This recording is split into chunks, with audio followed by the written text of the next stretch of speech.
ఈ ఫ్యాక్టరీ ఎక్కువ ఉంటుంది కాబట్టి వాళ్ళంతా కూడా ఇటువైపు చూస్తున్నారు. రాష్ట్ర వ్యాప్తంగా కూడా దీని ప్రభావం ఎక్కువ పడబోతుందని. దీన్ని ఏ రకంగా చూడాలి సార్? అంటే మనకు ఒకటి హిస్టారికల్గా కులానికి రాజకీయానికి దగ్గర సంబంధం. దానికి కులం అని అనకుండా బ్యూటిఫుల్గా షుగర్ కోటెడ్ పేరు సామాజిక వర్గము. ఇంకా ఈ కుల రాజకీయానికి ఒక అందమైన పేరు సోషల్ ఇంజనీరింగ్ అంటాం సార్. ఇది దేశవ్యాపితంగా ఇప్పుడు మీకు సమాజ్వాదీ పార్టీ బలమేంటి? యాదవ్ కుల బేస్. మీకు నితీష్ కుమార్ బలమేంటి? కుర్మీ బేస్. భారతీయ జనతా పార్టీ లాంటి సిద్ధాంత ఆధారిత పార్టీలో కూడా యడియూరప్ప బేస్ ఏంటి? లింగాయత్ బేస్. ఇలా దేశవ్యాపితంగా కూడా జాట్లని ఇలా ఒక్కొక్క కమ్యూనిటీ ఆధారంగా పాలిటిక్స్ మరాఠాలని ఇప్పుడు శరద్ పవార్ రాజకీయం ఏంటి? ఆ కమ్యూనిటీ బేస్ ఒక బలం. సో ఇలా దేశవ్యాపితంగా కూడా కులం అనేది ఒక ప్రధానమైనటువంటి అంశంగా మారింది. సో ఈవెన్ మీకు యోగి ఆదిత్యనాథ్ లాంటి సన్యాసం తీసుకొని రాజకీయాల్లో ఉన్నటువంటి వ్యక్తిపై కూడా ఆయన సామాజిక వర్గం డామినేషన్ ఉంది అని ఉత్తరప్రదేశ్లో విమర్శలు. సో ఈ స్థాయిలో మన సమాజంలో కులం అనేది ఒక రాజకీయ పాత్ర పోషిస్తుంది. చాలా మనము ఉపన్యాసాలు ఇస్తాం అసలు కులం ఏంటి, కుల రహిత సమాజం అని. కానీ మీరు తెలుగు ఉమ్మడి రాష్ట్రంలో ముఖ్యమంత్రులు తీసుకోండి, మీరు ఒకే సామాజిక వర్గానికి చెందిన వాళ్ళు 1-2 సామాజిక వర్గాలకు చెందిన వాళ్ళే అత్యధికం ఉంటారు. ఇది యాక్సిడెంటల్ అనుకోగలమా? ఇది రాజకీయ పార్టీ నాయకత్వం తీసుకోండి, కొన్ని 1-2 సామాజిక వర్గాల వాళ్ళే ఉంటారు. కొన్ని సామాజిక వర్గాలు అసలు కంప్లీట్ అదృశ్యమైనాయి, రాజకీయ నాయకత్వం నుంచే అదృశ్యమైపోయాయి. ఇందులో లోయర్ కాస్ట్ అప్పర్ కాస్ట్తో సంబంధం కూడా లేదు. అప్పర్ కాస్ట్లో కూడా 1-2 సామాజిక వర్గాలు డామినేట్ చేస్తే ఇంకో సామాజిక వర్గాలకు ప్రాతినిధ్యం ఉండదు. సో ఇలా ఒక్కొక్క సామాజిక వర్గం అసలు రాజకీయ పార్టీ ఐడెంటిఫై చేసిన పరిస్థితి. ఇవాళ ఇంకా ఓపెన్గా చెప్పుకుందామంటే ఎందుకు మొహమాటం, కమ్మ సామాజిక వర్గానికి చెందిన వాళ్ళు అత్యధికులు. తెలుగుదేశం పార్టీకి ఓటు వేయడం లేదా? చంద్రబాబు నాయుడు పైన పాలన పైన ఎలాంటి అభిప్రాయం ఉన్నా కూడా అత్యధికులు తెలుగుదేశానికే కమ్మాస్ ఓటేస్తున్నారు. మెజారిటీ రెడ్డిస్ జగన్మోహన్ రెడ్డికి ఓటేశారు. ఇది రియాలిటీ కదా, మనం చెప్పుకోవడానికి మొహమాటం ఉండొచ్చు కానీ రియాలిటీ కదా. సో దీనికి ఏమీ ఇంకా వేరే లేదు. ఇప్పుడు మీరు సోషల్ మీడియా రియాక్షన్లు చూసినా అర్థమవుతుంది. ఆఖరికి అమెరికాలో కూడా తెలుగు అసోసియేషన్లు కులం పేరిట చీలిపోతూ ఉంటాయి. అంటే ఖండాలు దాటినా ఖండాంతరాలు వెళ్ళినా దేశాలు మారినా మన భావాలు అయితే మారతలేవు కదా. సో అంత సంకుచితంగా రాజకీయ వ్యవస్థ ఉంది. అంటే తెలుగుదేశం అంటే కమ్మలని, జగన్మోహన్ రెడ్డి అంటే రెడ్లని నేను అనలేదు. చంద్రబాబు నాయుడు అయినా, జగన్మోహన్ రెడ్డి అయినా, ఎన్టీ రామారావు అయినా సమాజం మొత్తానికి ప్రాతినిధ్యం వహించారు. చిరంజీవి అయినా, పవన్ కళ్యాణ్ అయినా. కానీ ఆ సామాజిక వర్గం మాది ఈ పార్టీ అని ఓన్ చేసుకుంటుంది. సో మీకు తెలుగుదేశాన్ని కమ్మాస్ ఓన్ చేసుకుంటున్నారు. అందరూ అని నేను అనలేదు. తెలుగుదేశాన్ని విమర్శించే కమ్మాస్ కూడా చాలామంది ఉన్నారు. అందరూ రెడ్లు అనలేదు. జగన్మోహన్ రెడ్డి విమర్శించే రెడ్లు లేరా? మీకు ఇప్పుడు కొడాలి నాని, వల్లభనేని వంశీ, బాలినేని శ్రీనివాసరెడ్డి, సోమిరెడ్డి చంద్రమోహన్ రెడ్డి ఆయా కులాలకు లాయల్గా ఉన్న పార్టీలు ఉన్నారా? లేరు. కులాన్ని ఎగ్జాగరేట్ చేయకూడదు మనం. అంటే కులమే మొత్తము, ఇక సమాజం మొత్తం కులం ఆధారంగా ఉంది.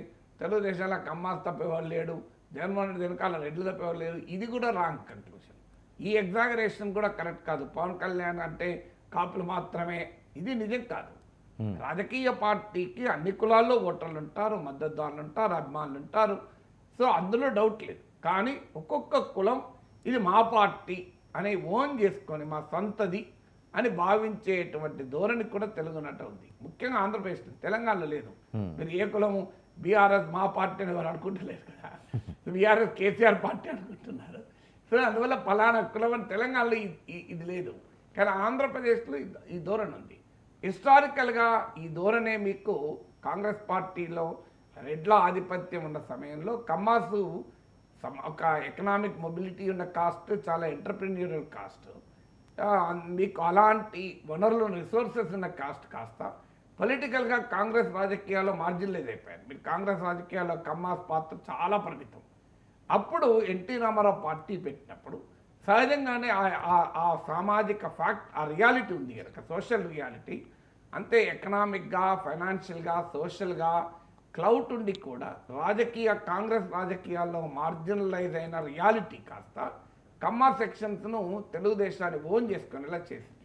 అందువల్ల ఎన్టీ రామారావు సమాజం అందరి వాడు లేకపోతే అందరి వాడు కాకపోతే కూటమికి తెలుగుదేశానికి ఇన్ని సీట్లు వస్తాయా, జగన్మోహన్ రెడ్డికి వైసీపీకి అన్ని సీట్లు వస్తాయా, అందరి వాళ్ళే.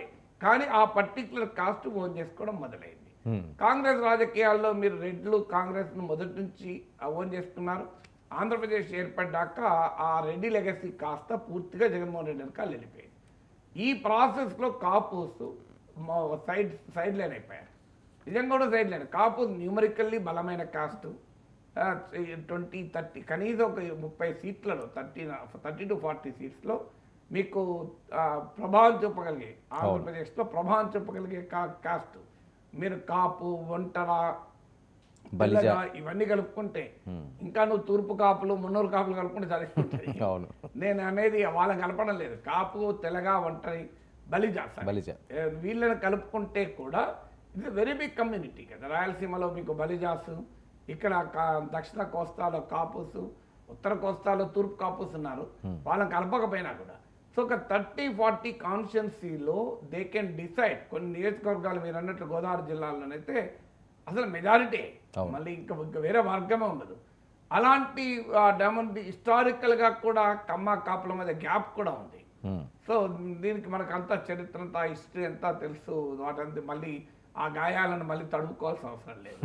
కానీ ఇలాంటి కాంటెక్స్ట్లో ప్రజారాజ్యం పెట్టినప్పుడు, ఎలాగైతే ఎన్టీ రామారావు పెట్టినప్పుడు పొలిటికల్గా మార్జినలైజ్ అయ్యామన్న భావన జెన్యూన్ భావన, అది రియాలిటీ కూడా ఆ రోజు కమ్మల్లో ఆ భావన ఎన్టీ రామారావు పార్టీ పెట్టినప్పుడు ఓన్ చేసుకునేలా చేసిందో, కాపుల్లో కూడా అది లెజిటిమేట్ భావన, జెన్యూన్ భావన, నిజమే కదా. మరి ఆ న్యూమరికల్గా అంత బలం ఉండి అన్నిండి కూడా పొలిటికల్గా ఆ స్థాయి మంత్రులు ఉండొచ్చు, ఎమ్మెల్యే ఉండొచ్చు, ఎంపీలు ఉండొచ్చు. కానీ మన దేశంలో పవర్ అనేది ముఖ్యమంత్రి, ప్రధానమంత్రి తప్ప మంత్రులు, ఎమ్మెల్యేలు, ఎంపీలు కాదు కదా. సో ఎప్పుడైతే చిరంజీవి పార్టీ పెట్టినప్పుడు చిరంజీవికి ఉన్న విశేషమైన ప్రజా అభిమానము, కులాలకు అతీతంగా చిరంజీవి పట్ల అభిమానం ఉండవచ్చు. ప్రజారాజ్యాన్ని కాపుస్ అలా ఓన్ చేసుకున్నమాట నిజం. ఆ తర్వాత ఏమైంది, ప్రజారాజ్యాన్ని చిరంజీవి మధ్యలోనే వదిలేసి కాంగ్రెస్లో కలపడం కాపు ఓటర్లో తీవ్రమైన అసంతృప్తి కారణమైంది. 2014లో సీమాంధ్రలో జనరల్గా విభజనకు వ్యతిరేకంగా వ్యక్తమైన భావోద్యమం, ఒక అపాలనా దక్షత, పరిపాలన అనుభవం ఉన్న ముఖ్యమంత్రి కావాలన్న కోరిక వల్ల కాపు ఓటు పవన్ కళ్యాణ్ కూడా మీకు కూటమికి సపోర్ట్ చేయడం వల్ల 2014 ఎలక్షన్లో కాపు ఓటు టీడీపీకి షిఫ్ట్ అయింది. 2019కి వచ్చే వరకు సెవరల్ ఫ్యాక్టర్స్, కాపు రిజర్వేషన్ అంశం కావచ్చు, ముద్రగడ పట్ల వ్యవహరించిన తీరు కావచ్చు, కాపు కార్పొరేషన్కు నిధులు ఇవ్వకపోవడం కావచ్చు, ఇలాంటి అనేక ఫ్యాక్టర్స్తో పాటు తెలుగుదేశం ప్రభుత్వం పట్ల ఉన్న జనరల్ యాంటీ ఇన్కంబెన్సీ కూడా కలిసి వెరసి కాపు ఓట్ను 2019లో వైసీపీకి షిఫ్ట్ అయింది.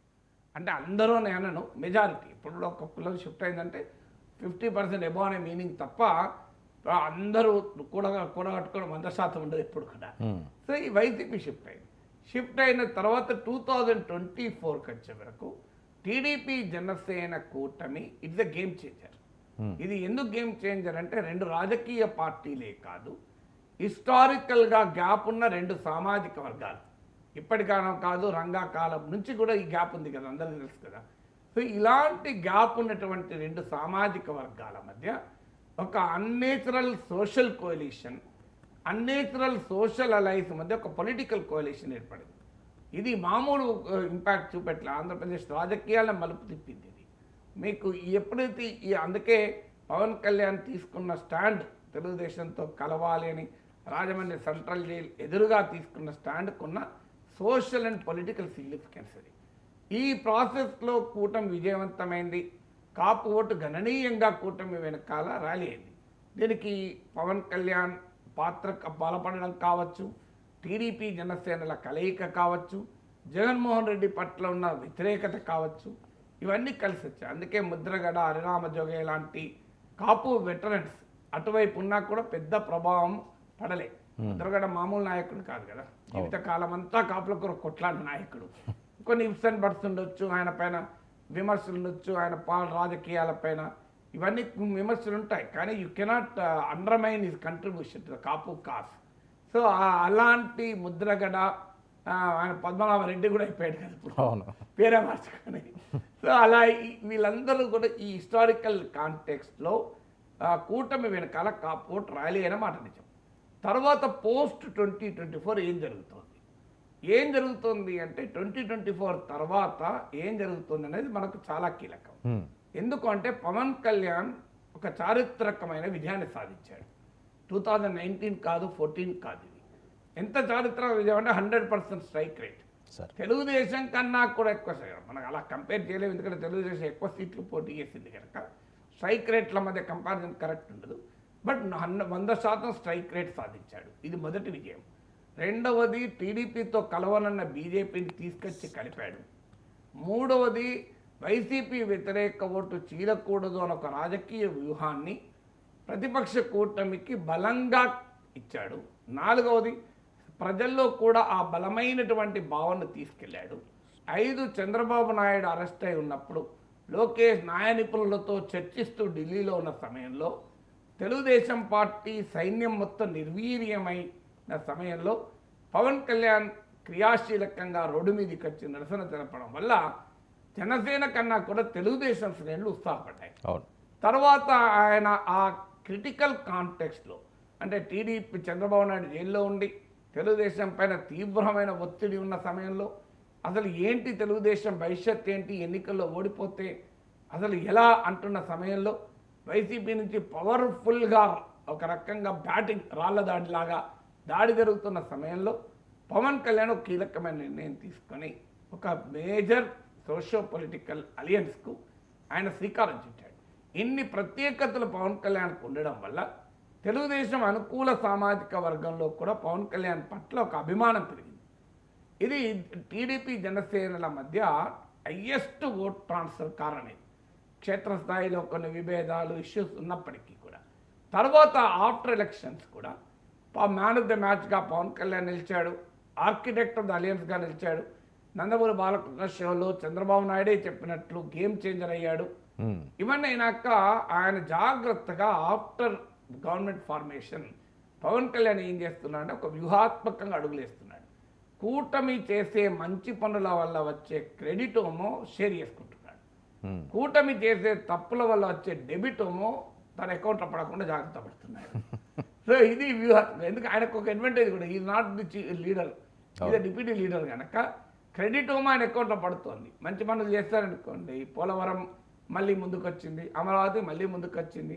ఇదంతా చంద్రబాబు నాయుడు నాయకత్వంలో జరిగిన పవన్ కళ్యాణ్ కూడా ఈక్వల్లీ క్రెడిట్ వస్తుంది. కానీ సూపర్ 6 అమలు చేయలేదు. ఇలాంటి విషయాలు వచ్చినప్పుడు తిరుపతిలో తొక్కిసలాట మీరు గమనించండి, చాలా క్లియర్గా డిమార్కేట్ చేసుకొని తెలుగుదేశం నాయకులు కుట్ర సిద్ధాంతాలు చెప్తుంటే ఇది వైసీపీ జయించింది, జగన్ వల్లనే జరిగింది, అప్పటికి టోకన్ల సిస్టమ్ వల్లనే ఇది జరిగింది అంటూ తెలుగుదేశం అనుకూల పత్రికలు పతాక శీర్షికలు రాస్తుంటే పవన్ కళ్యాణ్ వచ్చి నేను క్షమాపణ చెప్తున్నా, నువ్వు కూడా చెప్పు అన్నాడు. టీటీడీ చైర్మన్ ఎవరో అడిగితే చెప్తామా అన్న అతను చెప్పక తప్పలేదు. సో చంద్రబాబు నాయుడు రివ్యూ చేస్తున్న సమయంలో పవన్ కళ్యాణ్ చంద్రబాబు నాయుడు సంబంధం లేకుండా వచ్చాడు. మొత్తం national media, local media, prime time మొత్తం క్యాప్చర్ చేశాడు. సో అందువల్ల పవన్ కళ్యాణ్ దీనిపైన తెలుగుదేశం వర్గాల్లో కూడా బాగా చర్చ క్షేత్రస్థాయిలో జరుగుతుంది. అంటే పవన్ కళ్యాణ్ ఒక ఇండిపెండెంట్ కోర్స్ ఆఫ్ యాక్షన్ మొదలుపెట్టాడు. అంటే ఎక్కడైతే కూటమి చర్యల వల్ల నష్టం జరుగుతుందో అక్కడ మాత్రం ఆయన క్లియర్గా డిసోసియేట్, డిమార్కెట్ అవుతున్నాడు. దీనికి తోడు కూటమి తన ప్రయోజనాల కొరకు చంద్రబాబు నాయుడు ఏదైనా అంశం మొదలు పెడితే దాన్ని ఎక్కడికో తీసుకెళ్ళగలిగాడు. దానికి ఉదాహరణ తిరుపతి లడ్డు వ్యవహారం. తిరుపతి లడ్డును ఏదో Chandrababu Naidu controlled political experiment లాగా మొదలుపెట్టాడు. దాని పవన్ కళ్యాణ్ అన్కంట్రోల్డ్ పొలిటికల్ ఎక్స్పెరిమెంట్గా పట్టుకుపోయి బీజేపీకి బాగా రుచించే రీతిలో సనాతన ధర్మ సంస్థాపనతో మొదలై ఆయన అసలు కాషాయ వస్త్రాలు ధరించి దీక్షలు చేసి అన్అపాలజెటిక్ సనాతని హిందూగా మారిపోయాడు. మీ చంద్రబాబు నాయుడు లోకేష్ కూడా ఆ మాట అనలేకపోతున్నాడు.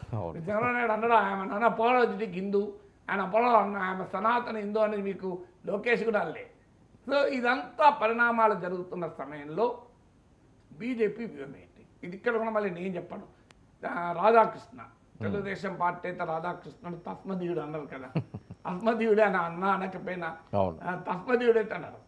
ఆ రాధాకృష్ణ తన విశ్లేషణలో చెప్పాడు, నేను దానిపైన వ్యాఖ్యానం కూడా చేస్తాను, 5 లక్షల మంది పైగా చూశాను ఆ ఛానల్లో. ఓకే. ఆయన ఏమన్నాడు, పవన్ కళ్యాణ్ ముందు పెట్టి తెలుగుదేశానికి ప్రత్యామ్నాయంగా ఎదగటానికి బీజేపీ జాతీయ నాయకత్వం వ్యూహరచన చేస్తుంది అని అవును రాశాడు. అవును. ఇది నేను చాలా రోజుల గురించి అంత ముందు నుంచి కూడా చెప్తున్నా. నేను చెప్తే తెలుగుదేశం వాళ్ళు మా మా మా మధ్య పుల్లలు పెడుతున్నాడు, ట్రోలింగ్ చేస్తారు. మరి రాధాకృష్ణ అయితే తెలుగుదేశానికి తస్మదీయుడు కాదు కదా. సో అందువల్ల రాధాకృష్ణ ఈ వ్యాఖ్య చేశాడు. ఇది చాలా చర్చ జరిగింది జనంలో కూడా, కింది స్థాయిలో ఇప్పుడు తెలుగుదేశం వాళ్ళలో కూడా బిగ్ క్వశ్చన్ మార్క్ అయిపోయింది. ఈ సమయంలో జనసేన ఇలా పవన్ కళ్యాణ్ ఇమేజ్ పెరుగుతూ వచ్చింది. మీరు 2024 తర్వాత రిమార్కబుల్గా ఇమేజ్ పెరిగిన నాయకుడు ఎవరంటే పవన్ కళ్యాణే. మీకు తెలుగునాట మీరు అందరు నాయకుల లిస్టు తీయండి, 2024 ఎలక్షన్లకు ముందు ఇప్పుడు గ్రాఫ్ పెరిగింది అని లెక్క తీయండి మీరు. పూర్తిగా పెరిగింది పవన్ కళ్యాణ్. మీకు చంద్రబాబు నాయుడు ఎస్ ఆయన ఉన్న గ్రాఫ్ ఉన్నది, ప్లస్ సూపర్ 6 అమలు కాలే, ఆ తల్లికి వందన అమలు కాలే, రైతు భరోసా అమలు కాలే అని కొన్ని క్వశ్చన్ల వల్ల గ్రాఫ్ ఏమైనా కొద్దిగా దిగచ్చు. జగన్మోహన్ రెడ్డి నో ఇంప్రూవ్మెంట్, ఇంకేమైనా ఉంటే ఉన్నవాళ్ళు వెళ్ళిపోతున్నారు పార్టీలకి, తగ్గింది. మీరు ఎవరైనా చూడండి, ఒక్క పవన్ కళ్యాణ్ విషయంలో మాత్రం నథింగ్ నెగిటివ్, కరెక్ట్, అంతా పాజిటివ్. అకౌంట్లో పడుడే తప్ప డెబిట్ లేదు, టోటల్గా క్రెడిట్లే నడుస్తున్నాయి. సో ఈ కాంటెక్స్ట్లో కాపోసు మరింత పొలిటికల్ హోప్ పవన్ కళ్యాణ్లో చూడొచ్చు. ఎందుకంటే బీజేపీ పాలిటిక్స్ తెలిసిన ఎవరైనా దేశమంతటా బీజేపీ ఏం చేస్తుంది, బీజేపీతో పొత్తు పెట్టుకున్న ఏ పార్టీ కూడా సక్సెస్ కాలే, వీక్ అయింది. మీకు ఇది నేను చాలాసార్లు చెప్పాను, మీకు తమిళనాడులో ఏడీఎంకే వీక్ అయింది, కర్ణాటకలో జేడీఎస్ వీక్ అయింది, బీహార్లో జేడీయూ వీక్ అయింది, మహారాష్ట్రలో శివసేన వీక్ అయింది, హర్యానాలో జననాయక జనతా పార్టీ వీక్ అయింది, కాశ్మీర్లో పీడీపీ వీక్ అయింది. మీరు ఎవరైనా చూడండి, బీజేపీతో పొత్తు పెట్టుకున్న పార్టీలు ఎక్కడ, అస్సాంలో అస్సాం గణ పరిషత్ వీక్ అయింది. మీకు మొత్తం చరిత్ర అంతా తీసుకోండి, అంతటా కూడా బీజేపీతో పొత్తు, పంజాబ్లో శిరోమణి అకాలీదళ్ వీక్ అయింది. ఇక తెలుగుదేశం పార్టీ ఏమవుతుంది అనే క్వశ్చన్ వస్తుందా రాదా? అక్కడే మళ్ళీ రాధాకృష్ణ అన్న మాటలు, తెలుగుదేశానికే ప్రత్యామ్నాయంగా బీజేపీ ఏమైనా పవన్ కళ్యాణ్ ముందు పెడుతుందా అని. అక్కడ మెగాస్టార్ చిరంజీవి ఫ్యాక్టర్ వస్తుంది మళ్ళీ. చిరంజీవి జై జనసేన అనడము, ప్రజారాజ్యానికి రూపాంతరమే జనసేన అనడము, నరేంద్ర మోడీ సరసన చిరంజీవి కనబడము, చిరంజీవి పట్ల మోడీ ప్రత్యేక గౌరవాన్ని వ్యక్తం చేయడము, కిషన్ రెడ్డి ఇంట్లో సంక్రాంతి వేడుకలైనా అక్కడ చిరంజీవి కనబడతాడు, ప్రమాణ స్వీకారం జరుగుతున్నా అక్కడ చిరంజీవి కనబడతాడు, మీకు అల్లూరు సీతారామరాజు శత జయంతి జరిగినా మోడీ పక్కన మళ్ళీ చిరంజీవి కనబడతాడు. సో ఎక్కడ మోడీ పక్కన చిరంజీవి కనబడుతున్నాడు. సో అందువల్ల ఇది తర్వాత చిరంజీవి పద్మ విభూషణ్ గౌరవించారు. కోర్స్ ఆయనకు పాలిటిక్స్ కాదు, ఈ రిచ్లీ డిజర్వ్, దాంట్లో డిస్ప్యూట్ లేదు. కానీ రిచ్లీ డిజర్వ్స్ అయినా పాలిటిక్స్ లేకుండా ఉండదు. మీకు డిజర్వింగ్ వాళ్ళు చాలా మంది ఉన్నారు, వాళ్ళకి ఇవ్వడం లేదు కదా. సో ఆ చర్చ చాలా జరిగింది కదా ఇప్పటికీ. డిజర్వింగ్ అన్న దాంట్లో డౌటే లేదు, చిరంజీవికి కాకపోతే ఎవరికి వస్తుంది పద్మ విభూషణ్ కానీ. సో అందుకని ఇలా పాలిటిక్స్ ఇప్పుడు చిరంజీవి, పవన్ కళ్యాణ్, బీజేపీ ఈ కాంబినేషన్ కనుక వస్తే మళ్ళీ తెలుగుదేశంలో చంద్రబాబు నాయుడు క్రియాశీలకంగా ఉండడు 29 తర్వాత. ఇది కూడా రాధాకృష్ణ అన్న, నేను కాదు. మళ్ళీ నన్నంటే మీరు చంద్రబాబు నాయుడు గురించి మాట్లాడతాను, నేనైతే చంద్రబాబు నాయుడు చాలా యాక్టివ్గా ఉన్నాడంట, నిజం కూడా. సో రాధాకృష్ణ ఏమంటాడు, కరెక్టే, ఆయన కూడా యాక్టివ్గా ఉన్నాడు, కానీ వయసు ఎవరిని ఆపదు కదా, నిజమే కదా ఆయన అన్నది.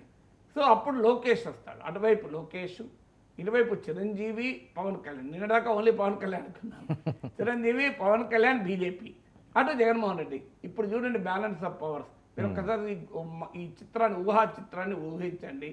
లోకేష్ నాయకత్వంలో టీడీపీ, చిరంజీవి, పవన్ కళ్యాణ్ల నాయకత్వంలో మోడీ మద్దతుతో జనసేన. అంటే మీకు అక్కడ లోకేష్ ఉన్నాడు తెలుగుదేశం జెండా పట్టుకొని, ఇక్కడ జనసేన జెండా పెట్టుకుని చిరంజీవి, పవన్ కళ్యాణ్ ఉన్నారు, వెనకాల బ్యాక్ డ్రాప్లో మోడీ చిరునవ్వుతూ ఉన్నాడు, జగన్మోహన్ రెడ్డి వైసీపీ జెండా పట్టుకున్నాడు.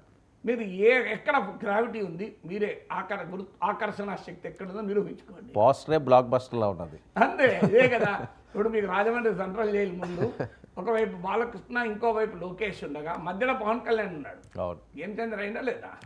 సో అందువల్ల ఈ సీన్ ఇప్పుడు నేను చెప్పిన ఊహా చిత్రం ఉందే, లోకేష్ ఒకవైపు, మధ్యలో చిరంజీవి, జనసేనల పవన్ కళ్యాణ్ కలిపి జనసేన జెండా పట్టుకొని వెనకాల మోడీ మందహాసంతో చూస్తుంటే ఇటు జగన్మోహన్ రెడ్డి. ఈ చూడండి, ఈ సీన్ చూడండి.